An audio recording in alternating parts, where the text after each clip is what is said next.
Hello, everyone. Good afternoon, and thank you very much for that warm introduction.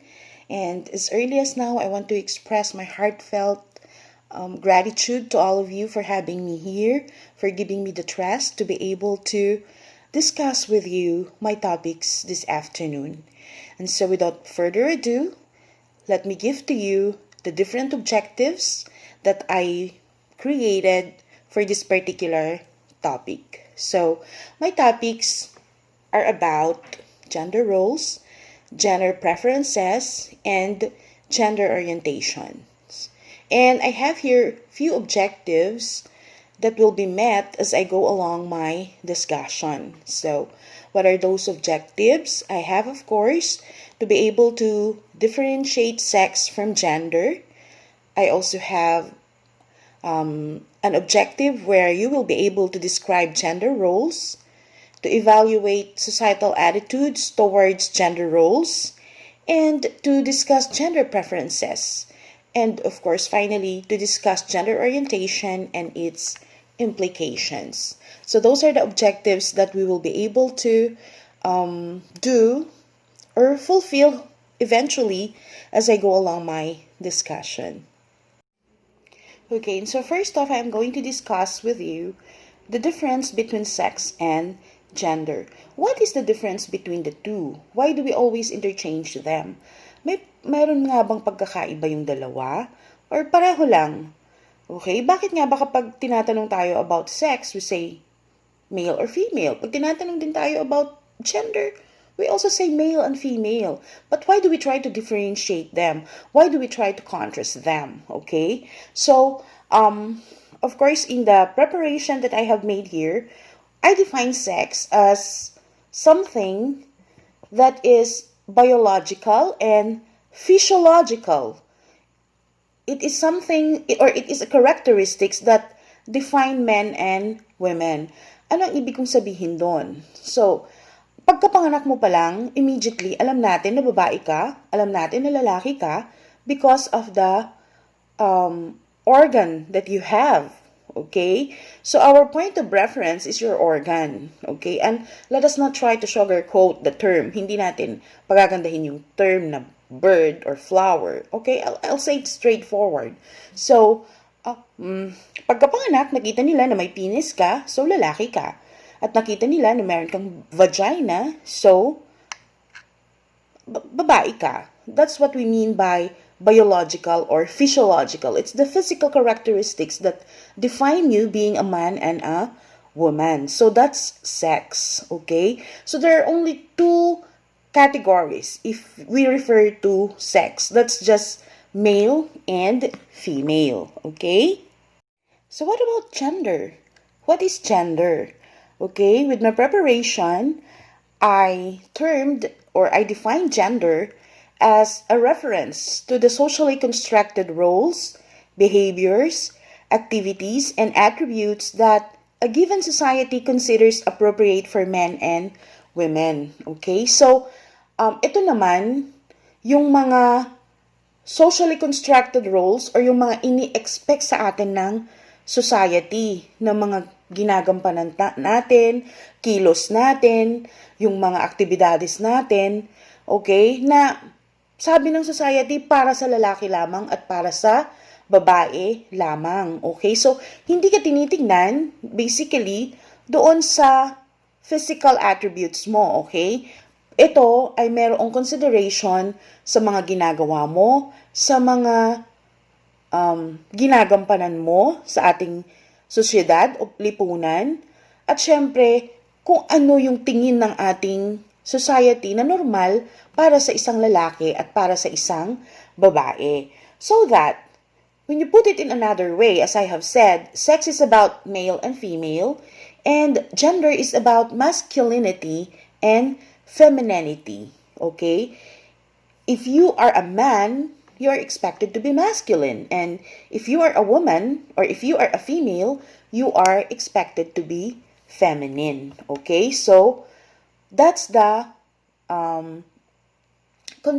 socially constructed definition for both terms. So, what is the difference? So, again, let me summarize and reiterate.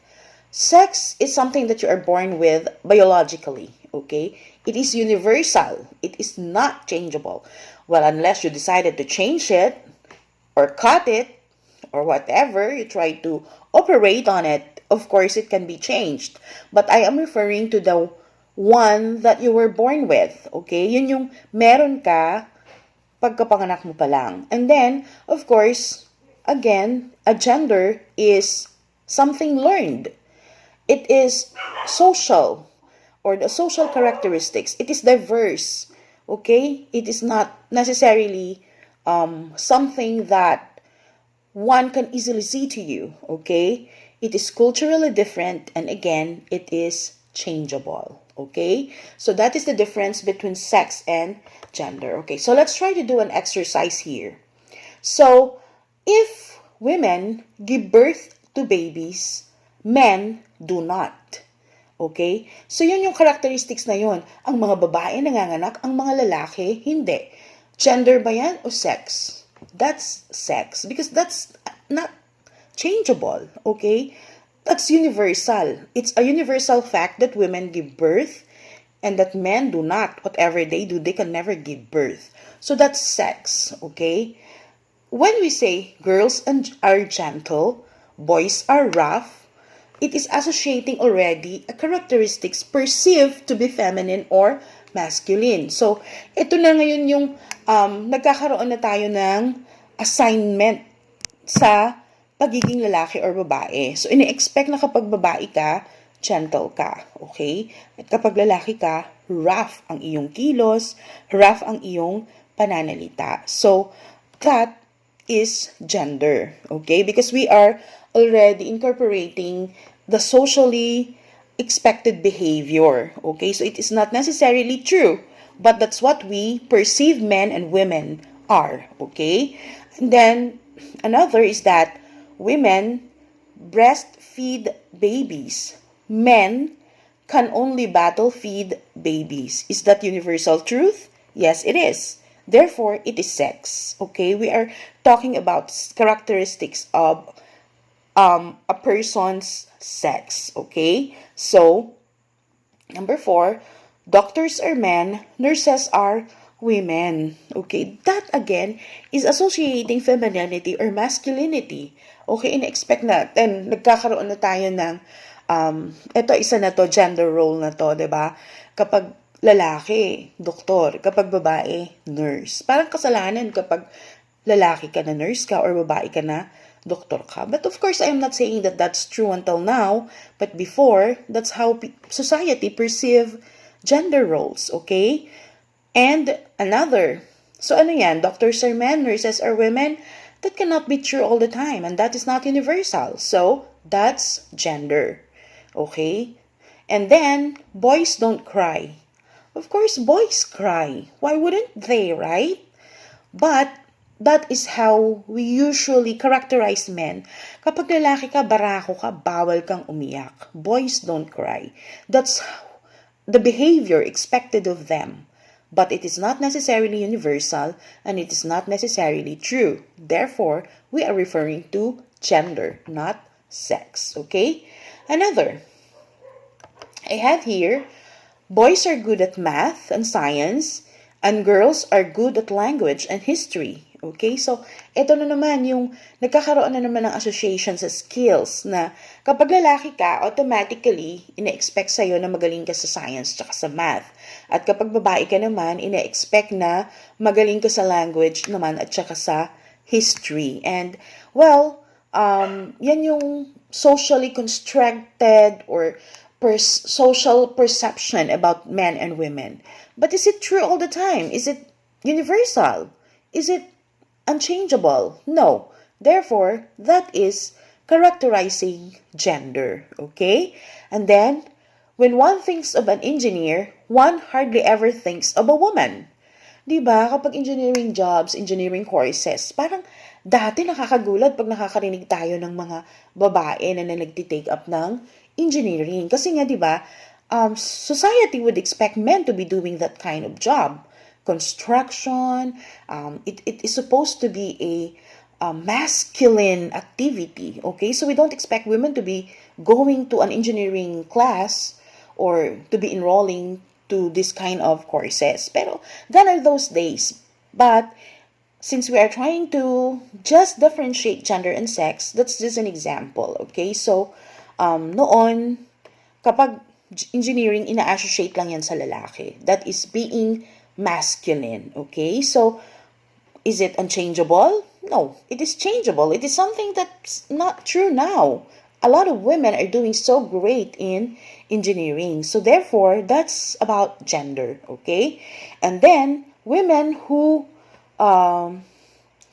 work of the world's working hours, 2/3 of the women produce half of the world's food and yet earn only 10% of the world's income and own less than 1% of the world's property. Okay, so that's true. When it comes to business, especially when it comes to having profession, although women are making marks already, and although ang mga babae talaga ay magaling naman sa mga larangan na ganito, let's face it, the biggest names are usually men. And of course, they are business tycoons, business magnates. Steve Jobs, Bill Gates, yung iba pa, sino pa ba yun? Yung Chinese, what I'm trying to say here is that kapag dating sa mga malalaking pangalan sa sa business or sa economy, very few ang masasabi natin na successful na women, or dahil nga hindi sila nabibigyan ng ganong roles, ang tiwala pa rin at the end of the day ay nasa mga lalaki. And that is about gender, okay? So, another, boys' voices break at puberty and girls do not, okay? So that's true. Nag-iiba ang boses ng mga lalaki pag dating nila sa puberty. Is that true all the time? Yes. Is it universal? Yes. Therefore, that's sex, okay? That's a sexual characteristic, okay? And then number 10, kindergarten teachers should be women. Men are not good at taking care of young children. That's again about perceiving men to be masculine and women to be, having the role of taking care of children. Okay, so that is clearly gender, okay, because it is society's perception. All right, so I hope that you were able to see or you were able to understand clearly the difference between gender and sex. And let me again reiterate or summarize that gender is social perception or socially constructed behavior expected of men and women, and sex is something that is universal and unchangeable. It is true all the time. It is true and can never be changed. Okay, so that's about sex and gender. And so, my dear friends, my dear students, let us further discuss the implications of femininity and masculinity and how do we deal with it. Kagaya nga ng sinabi ko kanina, sana mas nagkakaroon tayo ng malawak na pagtanggap na ang mga katungkulan ng mga lalaki at babae ay nagbabago at hindi lamang nakakahon sa pagiging malambot at pagiging matigas. Okay, na sana sa panahon ngayon kung saan nag-evolve naman talaga ang humanity, mas nagkakaroon na sana tayo ng kaliwanagan at mas nagkakaroon na tayo ngayon ng pagtanggap na ang mga lalaki ay pwedeng gumawa ng mga trabaho o mga katungkulang pambabae in the same manner that ang mga babae ay pwede rin namang gumawa ng mga katungkulang panglalaki at hindi exclusive ang mga katungkulan. Nasa skill, nasa kakayahan, okay? Kung ang babae kaya magpintura, kayang mag-construction dyan, let her do it. At kung ang lalaki ay kaya niyang maglaba, kaya niyang magluto, kaya niyang mag-alaga ng bata, let them do it. It is not a sin to be able to do something that is exclusive perceived to be exclusive to women or things that are perceived to be exclusive for men, okay?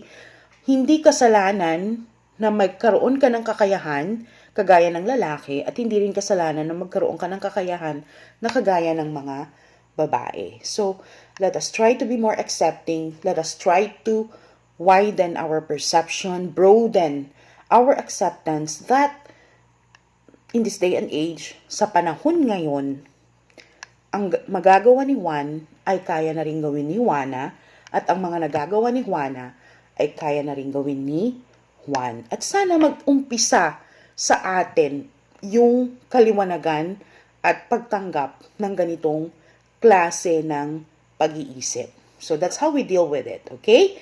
So next, let us now go to gender preferences, okay? So gender preferences naman, ito yung mga bagay na sinasabi natin, ano ang tinatanggap natin na gender natin. Do we consider ourselves masculine or feminine? Or perhaps, in a better way to say it, do we consider ourselves men or women? Okay? When we say preference, it is something that we consider best or ito yung kagustuhan natin. But, okay, for this particular discussion, gender preference or sexual preference can actually mean many ways. Okay? Maraming mga paraan para i-define natin kung ano ang gender preference or sexual preference. Okay? One is, gender preference or sexual preference is used to describe the desire of parents for either a male or a female child. Okay? So, nagkasawa, kinasal. So, di ba minsan pag-uusapan ng mag-asawa, honey, or be, or sweetheart, ano ba yung gusto mo na magiging unang baby natin? So, preference nila. Ito yung kagustuhan nila na maging gender sana or sexual preference ng kanilang anak. So, meron iba na pag-uusapan nila, gusto ko babae muna, gusto ko lalaki muna. Okay? So, that's another way of defining gender preference or sexual preference. Another is the straightforward preference of a male child. Okay? Of course, it is not new to us na marinig na may mga society or may mga ruling or especially sa mga monarchy or sa mga pinamumunuan ng mga kings, syempre, ang gusto nila ng mga panganay nila lalaki or yung mga gusto nilang anak lalaki. Okay? So, that is a straightforward preference of a male child. Sa ibang bansa din, kagaya ng China, I'm not sure if it's still true until now, but noong unang panahon or in the olden times, talagang lalaki ang gusto nila. Pinapatanggal or pinapa-abort nila kung babae yung magiging anak nila. And for some, they will even kill the child kung hindi siya lalaki. Okay? So that's a straightforward preference of a male child. Okay? So, another naman is the straightforward preference of adoptive parents of a female child. So, sa iba naman, kapag wala silang anak, ang kanilang preference or straightforward choice is female. Okay? Siguro kasi, di ba, sabi nga nila, dahil nga, again, meron na naman tayo kasing iniisip na kapag babae kasi, noong unang panahon, lalo na, so, okay, let's just try to go back to our history. Noon kasi, sabi ko nga, di ba, sa China, hindi nila kagustuhan na magkaroon ng mga babae na anak kasi nga, they are perceived to be weak. Okay? They are perceived to be, just useless. Okay, hindi mapapakinabangan kasi nga 'di ba noon nasa bahay nga lang naman sila. Hindi naman sila pwedeng mag-aral noong unang panahon ng mga babae. Hindi yan nag-aaral, hindi sila allowed na mag-aral, hindi sila allowed na lumabas. So bakit ko pagugustuhin na magkaroon ng anak na babae kung ganoon din lang naman yung role nila? Dito na ako sa lalaki kapakipakinabang pa, ganyan, 'di ba? So again, those were the days, okay? Hindi ko sinasabi na hanggang ngayon ganyan pa rin. Pero, well, may mga natitira. Meron pa rin yung, tinga mga ganong klase ng tao na tingak. Okay, na nandyan pa hanggang ngayon. And then naman, dito sa atin, totoo din ito, di ba? Kapag ang mag-asawa ay walang anak, at mag-aampun sila, ang gusto nila, babae naman. Bakit?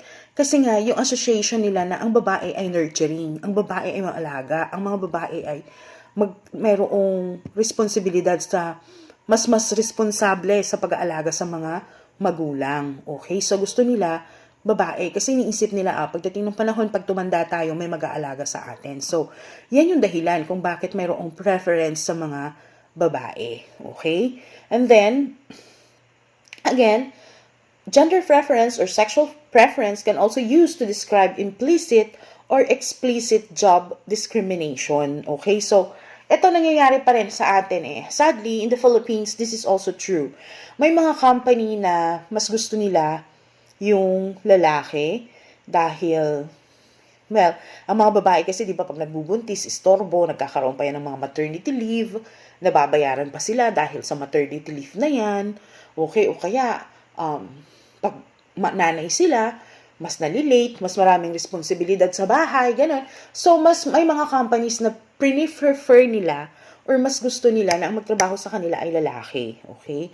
Pero again, it depends upon the nature of the job. Kasi syempre, kung security agency ka, ang gusto mo lalaki, di ba? Pero, kung ikaw naman ay laundry business or yung mga tipong business na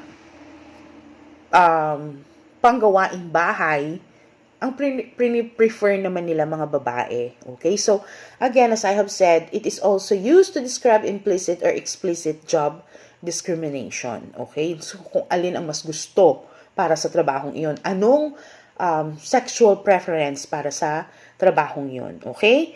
And then finally, it is used in reference to sexual orientation. Okay? Ano nga ba ang gustong sexual orientation ng taong yan? Okay? So, sabi ko nga, may mga iba't ibang klase ng gender orientation or sexual orientation. So, mamaya nga, dahil yan yung last na pag-uusapan natin, mas i-discuss ko pa kung ano-ano yung mga type na yon. But, just for the sake of, showing to you the different gender preferences or gender orientation that, we have in this now or in this era, let me just name a few. Okay, meron tayong asexual, merong gay or lesbian, merong straight, meron ding bisexual, merong pansexual, at merong queer. Ang lahat ng mga yan ay i-discuss ko mamaya doon sa ating gender orientation. Okay? So, now, let us try to ask ourselves, because we are talking about preference, we're talking about choice. Do we really choose our gender? Okay? Do we really assign our best, do we get to choose the best gender for us? Okay? And the answer is, sadly, no. It is biological, it is social or environmental, and it is driven by emotions. Kaya nga, okay, ito, pag-uusapan na natin ha, kasi nga, we're talking about gender preference. So, hindi masasabihin na ginusto mo yan, or ikaw yung pumili, kaya nga mayroong gender identity, gender, struggle, na kilalanin mo yung sarili mo. Kasi nga, hindi mo naman napipili. You are driven by your emotions. You are driven by the fact that it is part of your hormones. It is part of your genes. It is social and environmental. You have adapted it because of the things that you see. Okay? So, kaya nga nagkakaroon tayo ng struggle, lalo na sa pagtanggap sa mga gays. Kasi nga, hindi naman, okay, ganito na lang. Dalawa lang kasi yung katanggap-tanggap para sa atin. Ang male tsaka female. So, kung bakla ka, hindi ka katanggap-tanggap. Kaya nga, hanggat maaari tinatago mo, hanggat maaari dinideny mo, kahit yung pagiging lesbian, although ngayon mas accepting na tayo, well, hindi pa rin ganun ka open ang ating society sa mga ganitong sexual preferences or gender preferences. Okay, so, kaya nga, umiiyak yan eh. May mga umiiyak ba? Hindi ko naman ito pinili. Hindi ko naman ito ginusto. Nararamdaman ko siya. Ganon, di ba? May mga ganon. Kasi nga, hindi naman natin ito minsan kagustuhan. Ito yung nararamdaman natin. Okay? So, siguro,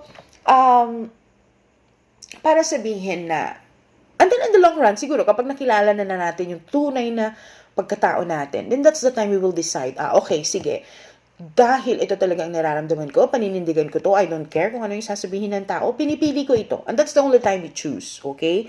That's the only time we decide na yayakapin ko na ito kasi ito yung nararamdaman ko. Hindi dahil ito yung gusto ko, hindi dahil pinili ko ito, kundi ito yung nararamdaman ko.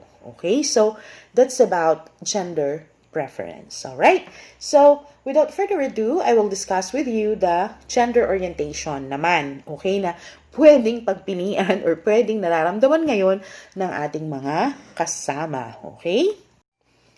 So, we are down to my last discussion and I hope that you're still with me. Kaway-kaway po. Sana nakikinig pa rin kayo at sana kasama ko pa rin po kayo sa ating panghuling pag-uusapan sa aking topic. Okay? So, narito na po tayo ngayon sa gender orientation naman. So, let us first define what is gender orientation. So, gender orientation is one's subjective experience of one's body, including its sex attributes, and it is an inherent or immutable, enduring emotional, romantic, or sexual attraction to other people. Okay? So, sa simpleng pananalita o sa simpleng pagbibigay ng kahulugan, ang orientasyong sexual or yung sexual orientation or gender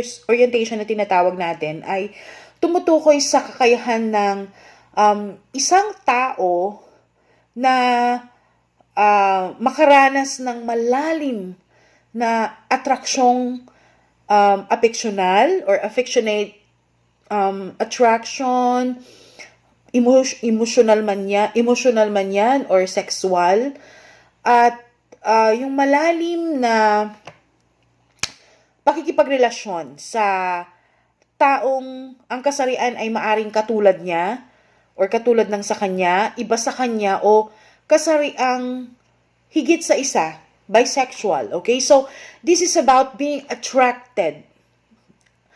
We define our sexual orientation based on the strong feeling of attraction, may it be physical or sexual, to other people. Okay? Same with his or her sex, different from his or her sex, or more than one sex, okay, or sexes. All right? So that's about gender orientation, okay? Ang gender identity naman ay yun yung kapag may concept ka na kung ano ka, or you have already a concept of you being a male or a female, or a blend of both, or wala dyan, or bakla, or tomboy, or queer, whatever. Kung ano na yung tinanggap mo sa sarili mo na identity mo, gender identity mo, or kung paano mo tinitignan yung sarili mo, how you perceive yourself, and what you call yourself. Okay? So, tinanggap mo sa sarili mo na tomboy ka. Okay. So, ayan ang gender identity mo. Tomboy ako. Tinanggap mo na sa sarili mo na gay ka. Oh, okay. So, gay ako. Okay? So, gender identity can be the same. Okay? Pwedeng male, female, or feminine or masculine. It can be the same from their assigned sex at birth. Okay? Kung ano sila. Pwedeng nagkatsyempohan na nagkasundo. Okay? Nagkasundo yung nararamdaman niya at yung sexual characteristic niya. Okay? Nung pagkapanganak. Ibig sabihin, may patoy-toy siya. Ito naman tayo. I tried to, sugarcoat that. Okay. He has a penis, and so, it goes with his emotion. Pareho sa nararamdaman niya. Pareho sa, meron siyang orientasyon na sexual. Okay? Ganon din yung babae. Nag-match yung pakiramdam niya at yung, meron siya nakasarian. Okay? So, pero, pwede pa rin naman na hindi nag-match, okay? May mga ganong instances na hindi nag-match, okay? So, yan yung sinasabi natin na gender identity, okay? So, let's move forward. Meron din tayong tinatawag na gender expression. I am trying to incorporate this para lang malaman natin yung mga terms na pwede nating i-associate later on sa gender orientation, okay? So, sa gender expression naman, kung ano ka na, okay, babae ka, meron ka ng external appearance of your gender identity. Ito na yung behavior mo, yung pananalita mo, yung pananamit mo, o, na pwedeng mag-conform sa society or hindi, okay? It may or may not conform to socially defined behaviors and characteristics typically associated with being either masculine or feminine, okay? Pwedeng babae ka, hindi ka naman bakla. I mean, pwedeng babae ka naman. Pero magaslaw ka kumilos. Lalaki, medyo may pagka-masculine ka. Okay? So, yan yung gender expression mo. Okay? So, kung paano mo dinadala ang sarili mo, kung paano ka kumilos, manalita, yan ang sinasabi natin na gender expression. Okay? So, malapit na tayo. I hope that you still bear with me. Okay, so may mga gender terms. Kagaya ng sinabi ko kanina, we have gender identity, gender expression, and sex match up. Okay, so hindi ko na yan sasabihin kung ano yung mga yan dahil nasabi ko na kanina. Okay, so ano-ano yung mga gender terms natin? Merong cisgender, genderqueer, gender neutral, agender, non-binary, gender fluid, and transgender. Okay, ngayon, let us try to define them. Okay, ito maikli lamang siya. Okay, so genderqueer, ito yung mga sa umbrella term ng normative genders or agender, gender fluid, etc. Okay, ito yung mga identities na hindi madaling i-recognize, okay? Kung may feminine ba yan o masculine. Usually, combination ng dalawa, okay? Yan yung mga cisgender, genderqueer, gender neutral, okay? Sa agender naman, ito yung do not identify with a gender, yung wala, okay? Wala siyang pake, wala, or hindi niya ina-identify yung sarili niya na bakla, babae, tomboy, lalaki. Sila yung mga parang yung sinasabi ko nga kanina, fluid. Anything goes. Whatever it is. It doesn't matter. Okay? And then yung non-binary naman, it is outside the male or female binary. Okay? And then, gender fluid, ito yung paiba-iba. Okay? Gender identity changes or fluctuates. And sa transgender naman, ito yung identity na hindi nagmamatch up. Okay? Sa nararamdaman nila at sa kung anong kasarian ng meron sila. Okay, so let us try to define that further here. Mas malinaw. Sexual orientation is usually divided into these categories. Okay, heterosexual, they are attracted to people of the opposite sex. Okay, so babae na-attract sa lalaki, lalaki na-attract sa babae. Bisexual, attracted to people of either sex. Pwedeng ma-attract sa babae, pwedeng ma-attract din siya sa lalaki. Homosexual, attracted to people of one's own sex. Okay? Meaning, kapareho niya. Okay? Sila yung mga bakla na tinatawag natin or gay because they are assigned or at birth their sexual characteristic is of course male and they are also attracted to their same sex or sa lalaki din, okay? Own sex, attracted to own sex. And then, pansexual. They are attracted to people of any gender identity. Wala silang pinipili. Pwedeng ma-attract sila sa katulad nila, sa opposite sex, sa gay, sa lesbian. So, any gender identity, they can fall in love with them, okay? Asexual, not usually or not sexually attracted to other people. Okay? Wala silang nararamdamang attraction sa kahit na anong gender. Okay? That's asexual. Pero, hindi naman lahat. I mean, very rare naman yung mga cases na ganito na asexual. But they exist. Okay? These kinds of people exist. Alright? So, now, the question is, what determines sexual orientation? Ang attraction ba na yan ay may pinanggagalingan? Bakit nga ba may mga attraction tayo, may mga ganun tayong nararamdaman na pwede tayong ma-inlove sa kapwa nating babae, ma-inlove sa kapwa nating lalaki, pwede ma-inlove tayo sa dalawang uri ng sex. Ito ba ay may pinanggagalingan? Now, it says here, most scientists agree that sexual orientation, including homosexuality and bisexuality, is the result of combination of environmental, emotional, hormonal, and biological factors. Kagaya ng sinabi ko kasi kanina, di ba? Sabi ko kanina, pinipili ba natin yung gender orientation natin? Hindi. It is biological, it is environmental, it is hormonal, it is also, associated with your genes, and it is emotional. In other words, many things contribute to a person's sexual orientation, and the factors may be different for different people. Hindi pare-pareho. Okay? So, hindi ibig sabihin na dahil biological si Juan, si Pedro, biological na din yung naging dahilan niya. Okay? So, iba-ibang salik o iba-ibang dahilan. May mga iba't ibang kadahilanan kung bakit nagkakaroon tayo ng ganitong klase ng sexual orientation. Okay? So, I will no longer discuss with you what is biological, environmental, or emotional. Ang gusto ko lang sabihin is that hindi kasalanan ang pagkakaroon ng ganoong klase ng damdamin dahil pwedeng nakuha natin ito biologically, nasa genes natin, nasa hormones natin, pwedeng na-adapt natin through our environment, at pwedeng nangyari siya dahil ito yung nararamdaman mo, nagpupumiglas na nararamdaman mo. At kagaya ng sinabi ko, the best thing to know yourself, or the best thing to be yourself, to identify your gender, is to be true to your feelings, to be true to yourself, okay? That's your power. Your power is to be able to know who you are and capitalize grow from that identity that you have.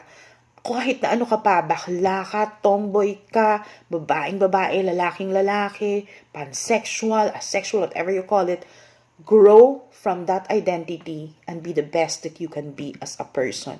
Dahil ano pa man ang sexual orientation mo, tao ka. You are a human being. You are created by God. Whatever. Okay? Ano man ang iyong nararamdaman, you are a gift and you will be treated respectfully. Always remember that. Do not allow people to disrespect you just because you are different and you are feeling different. Okay? Now, again, let me reiterate that homosexuality and bisexuality aren't caused by the way children were reared by their parents or by something that happened to them when they were young. Hindi totoo na kung paano ka pinalaki ng magulang mo ay yun ang nagiging sexual orientation mo. Okay? Hindi masasabi na dahil napapalibutan siya ng mga taong bakla, kaya yan naging bakla. Maari, dahil environmental nga, 'di ba? Pero ibig sabihin kasi nandun na yun. Ginising lang ng mga bagay na nakikita mo, okay? Yung nararamdaman mo na yan, okay? So, hindi rin ibig sabihin na dahil iba ka sa tinatanggap ng lipunan, ay abnormal ka or meron kang sira sa isip that you are mentally or ill or abnormal in any way. Okay? This is where misunderstanding or prejudice or bias starts. Okay?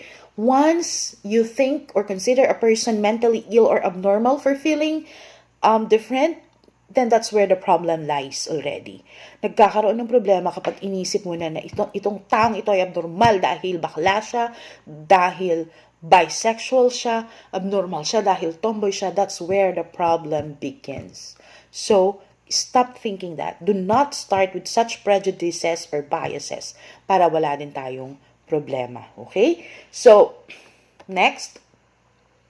Can sexual orientation be changed? Well, experts agree that sexual orientation isn't a choice and can't be changed. Okay? Some people who are homosexual or bisexual may hide their sexual orientation to avoid prejudice from others or shame they may have been taught to feel about their sexuality. Okay? Yan yung pinakamalungkot. Kasi,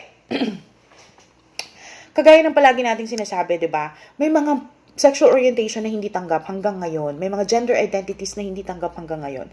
At marami pa rin nagkakaroon ng discrimination. Maraming tanggap na, pero mas marami pa rin yung pinagtatawanan, tinatakwil ng pamilya, kagaya yung pagiging gay minsan, okay? Kaya itong mga ito, takot na takot lumabas. They cannot out themselves, okay? Because of the fact that, some people don't welcome them, especially their family. Kung ang sana support ng gagaling sa family, mas magiging madali, okay? Natanggapin din kung ano yung nararamdaman mo. Pero minsan kasi, kung ano yung sexuality na nararamdaman mo, unang-unang, dahil nga hindi ito normal, kagaya ng kinukonsidera ng ating lipunan, takot na takot ka tuloy mag-out, takot na takot ka tuloy na i-identify yung sarili mo na ganun, kasi ang discrimination nanggagaling mismo sa friends or family mo, okay? But then again, as I am saying, whatever you feel, your identity should always be coming from your core and from your heart, okay? Acceptance will come later. Maybe hindi pa ngayon, maybe hindi ganun, or maybe hindi ka na nila tanggapin for the rest of their lives. But, always remember that your growth can only come from being true to yourself. Ipatatago mo yan until mamatay yung mga taong ayaw sa'yo dahil dyan, wala. You are also a dead man, okay? So always be true to yourself and panindigan mo yan. Because it will be easier to move, it will be easier to decide, it will be easier to wake up every day knowing that you are living your identity, okay? So, there. Yun na pala. Okay, so, yan na pala yung aking final slide for gender orientation. Okay, so, just for the last thought, okay, I put here, gender equality must become a lived reality. When I say gender equality, I'm not only referring to men and women or feminine or masculine, okay? Gender equality is about accepting every gender identity that we have. Bakla, tomboy, o kung sabihin nila LGBTQI, queer, okay, intersex, whatever. Let us accept them because that's when we can only live in a peaceful, harmonious world when we accept our differences. We grow from our differences. We thrive from our differences. And only then can we become a powerful nation if we know how to respect each other and if we know how to respect one's gender role, gender preference, and gender orientation. Thank you very much, Benmali Campus, for having me, and I hope that I was able to discuss to you clearly the 3 topics that were assigned to me today, okay? So once again, good afternoon, and I hope that whatever you feel right now, after this discussion, you will tell yourself, from now on, I will be true to myself, I will stand up for my gender identity, and I will live my life fully. Good afternoon once again, and thank you very much.